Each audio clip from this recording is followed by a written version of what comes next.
नमस्कार, मैं हूं आशीष वर्मा। नो योर कंपनी में आपका स्वागत है, जहां मिलता है वक्त से पहले किस्मत से ज्यादा। एक ऐसा शो जिसमें हम रोज एक कंपनी का पूरा ब्यौरा आपके सामने पेश करते हैं और बताते हैं कि आपने जिस कंपनी में पैसा लगाया है या लगाना चाहते हैं वो करती क्या है, कहां है उसका कारोबार, कितना मुनाफा कमाती है वो हर साल, और उस कंपनी में आपका निवेश कितना सुरक्षित है।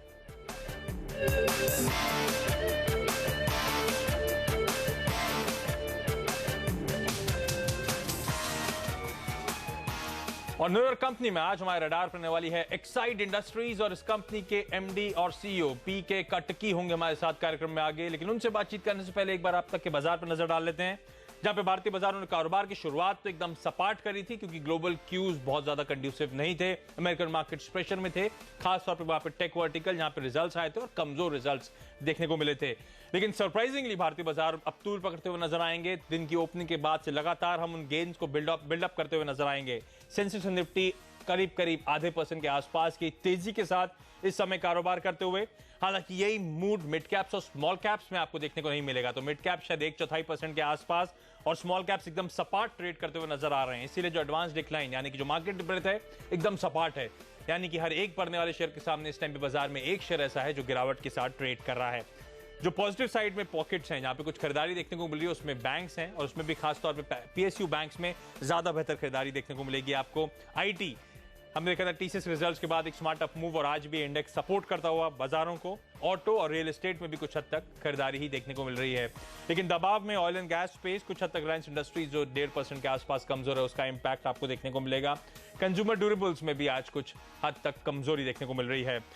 रुपया एकदम सपाट ट्रेड कर रहा है। यूरोपियन मार्केट जब से कुछ देर पहले खुले थे उसमें हमने देखा था हल्के लाल निशान के साथ, ये कहना चाहिए एकदम सपाट ट्रेड्स देखने को मिल रहे हैं। तो वहां से कुछ ज्यादा भारतीय बाजारों को क्यू या ट्रिगर मिलता हुआ नजर नहीं आएगा। जहां तक इंडिविजुअल स्टॉक परफॉर्मेंस की बात है, पीएसयू बैंक्स लीड कर रहे हैं, या इनफैक्ट बैंक्स लीड कर रहे हैं। तो bank of Baroda, financial services में एचडीएफसी, इंडसइंड बैंक, पीएनबी, ये तमाम पॉकेट्स हैं, तमाम स्टॉक्स हैं जिनमें अच्छी खरीदारी देखने को मिल रही है।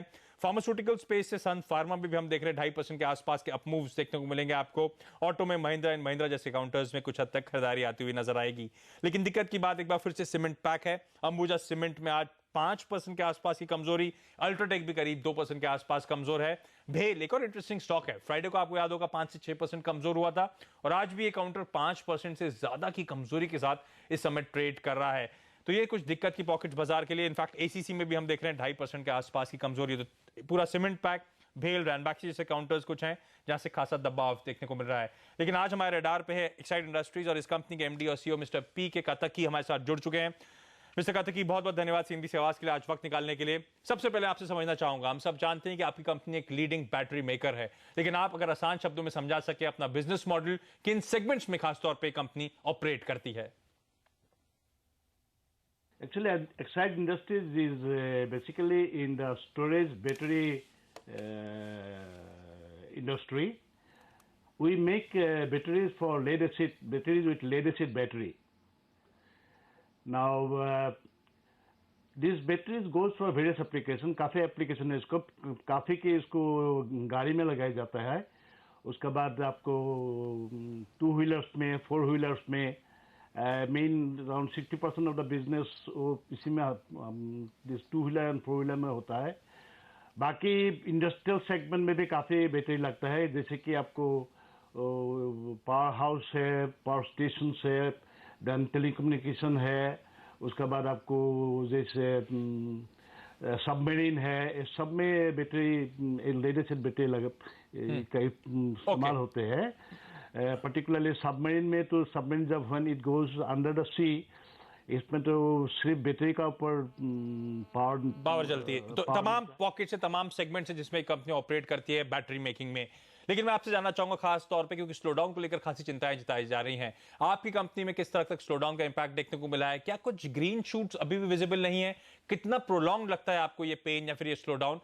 कितने हद तक आप वरिड हैं इस week economic environment, economic sluggishness को देखते हुए? देखिए, हम लोग का जो पेरेंट बिजनेस है वो ऑटोमोबाइल का है। अभी जब ऑटोमोबाइल बिजनेस काफी खराब जा रहा है, क्योंकि व्हीकल बिक नहीं रहा है, व्हीकल का प्रोडक्शन कम हो गया है, इसलिए हम लोग को काफी इफेक्ट हुआ है। जब तक ये नहीं सुधरेगा हम लोग को काफी तकलीफ है।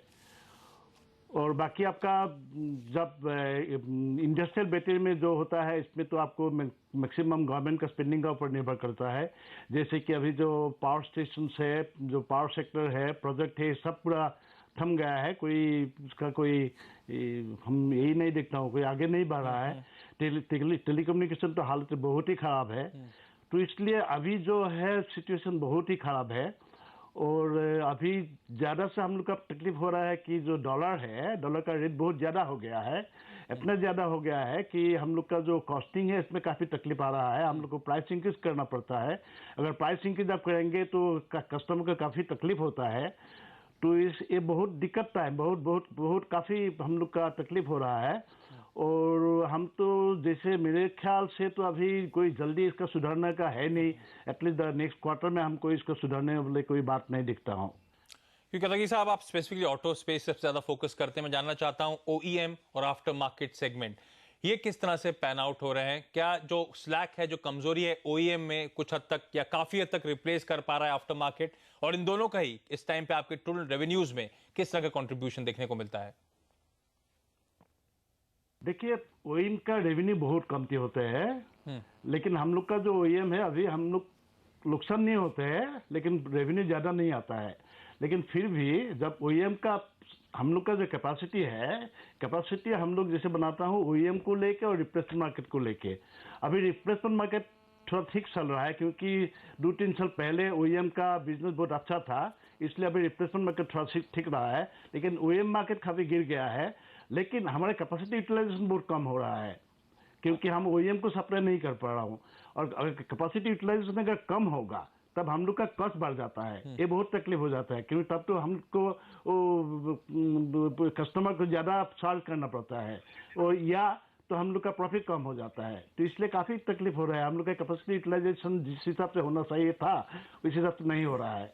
कातकी साहब, आपकी कंपनी बीच में फोकस में आई थी क्योंकि इसने जब अपने पहली तिमाही के रिजल्ट्स घोषित करे थे, वहां पे सरप्राइजिंगली साल दर साल और तिमाही दर तिमाही परफॉर्मेंस में इंप्रूवमेंट देखने को मिला। वो भी उस समय जिस इंडस्ट्रीज को एक्साइड इंडस्ट्रीज केटर करती है, वहां पे हम देख रहे हैं एक सिवियर डी ग्रोथ देखने को मिल रही है। मैं जानना चाहता हूं, ये जो खासतौर पर ग्रोथ आई है, सुधार आया है, ये कंपनी को कहां से मिला? देखिए, इसमें थोड़ा सा हम लोग को मदद मिल गया है ट्रेड मार्केट से, रिप्लेसमेंट मार्केट से, जो आपने बोलता है, जो आप कहते हैं कि आफ्टर सेल्स मार्केट, इसमें से काफी मदद मिला है। उसके बाद हम लोग का इंटरनली हम लोग काफी एफिशिएंसी इंप्रूव किया है। हम लोग का जो वैल्यू इंजीनियरिंग बोलते हैं, जिसमें से आपको प्रोडक्ट का क्वालिटी कम ना हो लेकिन कॉस्ट कम हो जाए, इसमें हम लोग काफी फोकस किया है। इसलिए हम लोगों का प्रॉफिट मार्जिन थोड़ा सा ठीक हुआ है। लेकिन बहुत तकलीफ से ये हुआ है, क्योंकि आपको जैसे बताया है कि ओईएम मार्केट बहुत खराब है, डॉलर बहुत खराब जा रहा है। फिर भी हम लोग थोड़ा सा ठीक कर पाए, इसलिए कि इंटरनल एफिशिएंसी अच्छा है, वैल्यू इंजीनियरिंग हम लोग आपसे किया है, कॉस्ट कम किया है, इसलिए थोड़ा सा प्रॉफिट ठीक लग रहा है। कातकी साहब, सबसे बड़ा सरप्राइज जो आपके रिजल्ट्स में देखने को मिला था वो मार्जिन्स के फ्रंट पे आया था। 16.1% पे आपके मार्जिन्स आए, बाजार उम्मीद थी 15.3% के आसपास। पूरी तरह से मार्जिन्स ने पॉजिटिवली सरप्राइज करा था। मैं जानना चाहता हूं, जो मार्जिन सुधार आया है, क्या ये बेहतर रियलाइजेशन के चलते आया है या फिर बेहतर कॉस्ट मैनेजमेंट ने आपकी मदद करी है? इससे दोनों हुआ है। सिर्फ थोड़ा सा हम लोग प्राइस इंक्रीज किया है, तो कोई मतलब कोई ये नहीं है। और ओईएम से हमको थोड़ा मदद मिला है। लास्ट ईयर उन लोग थोड़ा सा प्राइस इंक्रीज दिया है, इसलिए इसका इफेक्ट इस साल में फर्स्ट क्वार्टर में आया है। और बाकी जो वैल्यू इंजीनियरिंग जैसे बताया, इसमें क्योंकि इसमें दोनों तरफ से हो रहा है, कि ऐसा बात नहीं कि हम लोग सिर्फ प्राइस इंक्रीज करके प्रॉफिट इंक्रीज किया, ऐसा बात नहीं है। काफी इंटरनल एफिशिएंसी है, काफी कॉस्ट कटिंग है, plus little bit price increase भी हम लोग किया है। चलिए, कातकी साहब हमारे साथ बने रही। वक्त तो चला एक छोटे से ब्रेक का। ब्रेक पे जाने से पहले बता दूं, एक्साइड इंडस्ट्रीज जिस कंपनी की हम आज चर्चा कर रहे हैं, इसका मार्केट कैप 11,350 करोड़ रुपए के आसपास पहुंच चुका है। 300 करोड़ रुपए के आसपास है। इनफैक्ट प्रमोटर्स का इस कंपनी में 46% के आसपास का हिस्सा है। और पिछले एक साल में अगर आपने इस कंपनी में निवेश करा होता है, या फिर इस साल में मतलब जनवरी से लेकर अब तक की बात करेंगे, तो स्टॉक ने निगेटिव 7 से 8% तक के रिटर्न्स दिए हैं।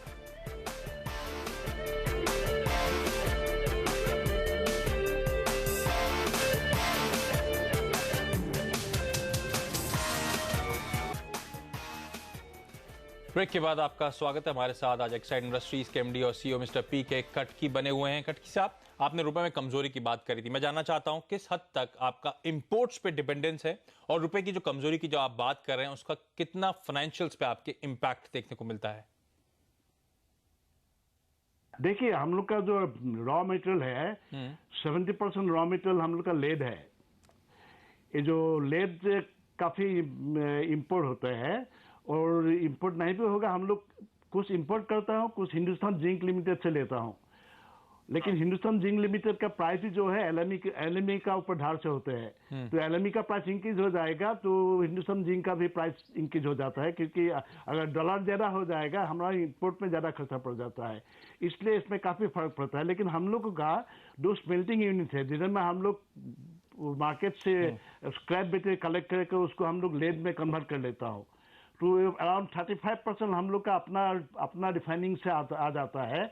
बाकी 65% हम लोग को बाहर से लेना पड़ता है, या तो हिंदुस्तान जिंक से लेना पड़ता है, ना तो इंपोर्ट करना पड़ता है। अगर आप इंपोर्ट करेंगे या हिंदुस्तान जिंक में लेंगे, अगर डॉलर का प्राइस ज्यादा रहेगा तो आपका कॉस्ट ज्यादा हो जाएगा। तो डेप्रेक्शन हम लोग का काफी फर्क पड़ता है, क्योंकि हम लोग का 70% रॉ मटेरियल जो है वो लेड है और जो बेसिकली इंपोर्ट का प्राइस हिसाब से प्राइस इसका फिक्स होता है।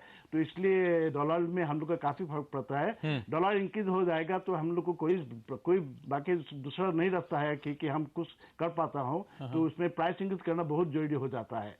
लेकिन जब ओईएम बिजनेस है, ओईएम मार्केट के साथ हम लोग का जो कॉन्ट्रैक्ट है उसमें एक प्राइस वेरिएशन क्लॉज है। वो प्राइस वेरिएशन क्लॉज के हिसाब से अगर लेट प्राइस बढ़ जाएगा तो हम आप पास ऑन कर पाएंगे।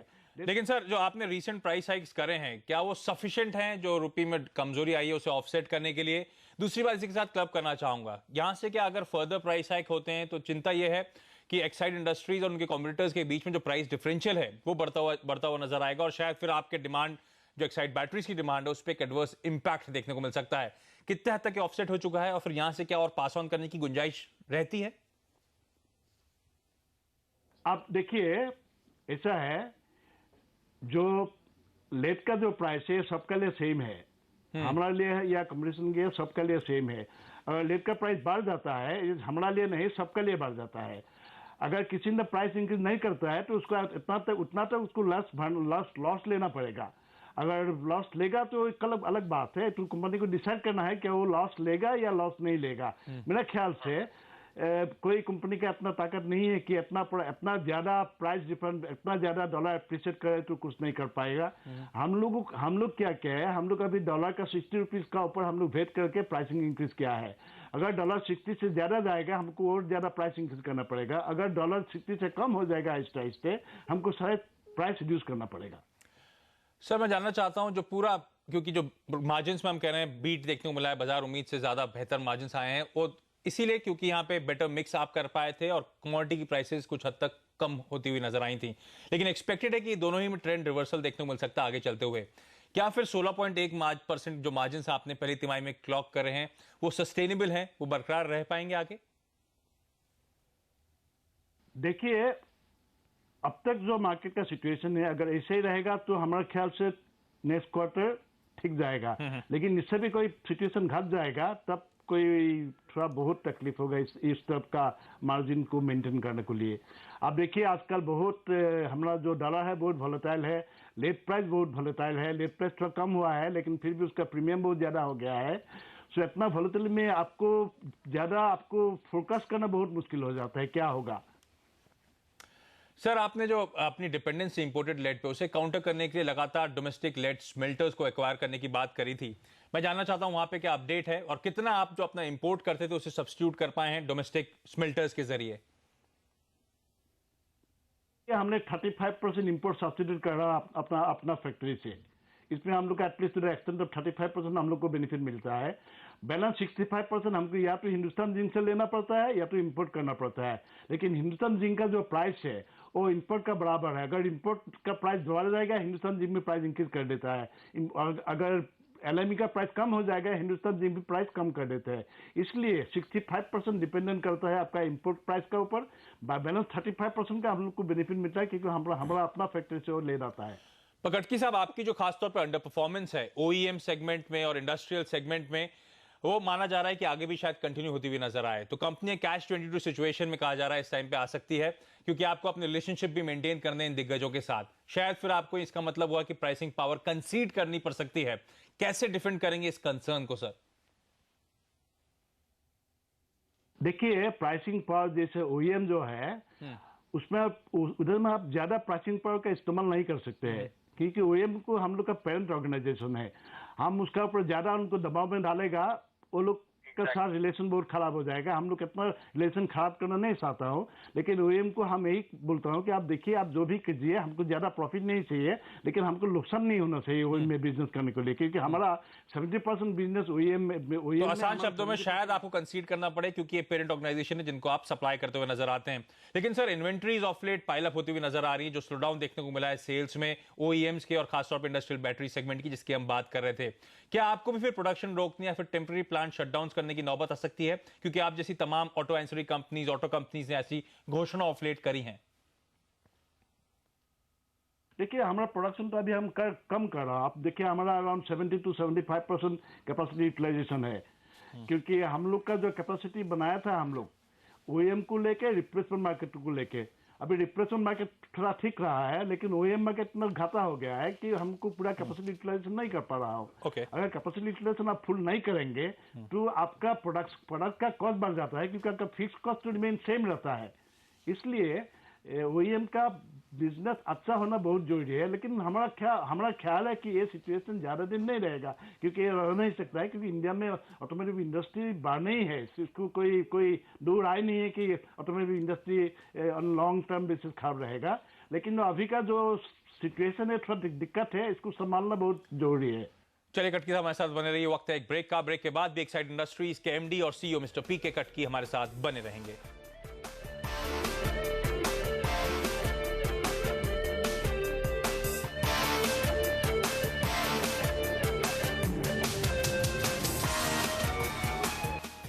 ब्रेक के बाद आपका स्वागत है। और आज हमारे रडार पे एक्साइड इंडस्ट्रीज और इस कंपनी के एमडी और सीईओ मिस्टर पीके कटकी हमारे साथ बने हुए हैं। कटकी साहब, आपकी कंपनी का 50% हिस्सा था आईएनजी वैश्या इंश्योरेंस कंपनी में, जिसमें आपने 50% और बची हुई हिस्सेदारी भी एक्वायर कर ली थी इसके पुराने पार्टनर्स से। मैं जानना चाहता हूं, जो बाकी स्टेक आपने एक्वायर करा है, उससे एक्वायर करने का रैशनल क्या था? क्या सिंपली कि इन प्लेयर्स को एग्जिट चाहिए था और आपने एक एग्जिट रूट प्रोवाइड करा?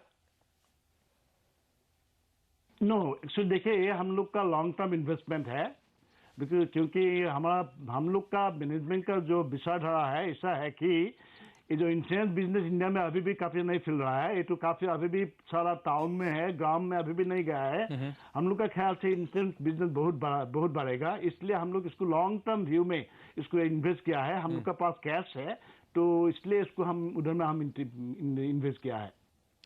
तो क्या आप इस टाइम पे, क्योंकि खबरें आ रही हैं कि आपकी शायद बातचीत चल रही है या फिर कुछ फॉरेन पार्टनर्स को आप स्काउट कर रहे हैं ताकि वो आपके साथ इक्विटी पार्टनर बन जाएं आपकी इंश्योरेंस फर्म में, क्योंकि वैसे भी इंश्योरेंस एक कैपिटल इंटेंसिव बिजनेस होता है।